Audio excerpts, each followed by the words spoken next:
kenan. Ba an mun tsakani da ke ba.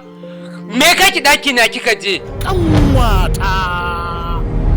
Wallahi na fara tantama akan ya amma. Umma anya dan uwana ne. Duk wanda ya sulhunta tare da ita, Allah ya isa ban yafe ba. Ku ne abokansa da kuke zaman tare ku dinga bashi shawara. Kanwata. Na rantsi da Allah yanzu zan aika ka. To Allah shi kyauta. Na tsane ta ba na san ganin ta. Ai kai kana da matsala wallahi. Kanwata. Dalla malama ina takalmi na. Wallahi ka sake kama ta sai na daga ka sama na buga ka da kasa.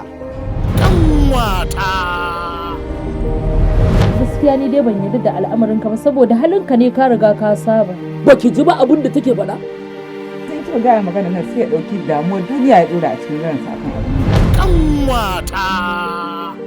Sai ku subscribe ku danna kararrawa a channel YouTube ɗinmu mai suna Inusa TV.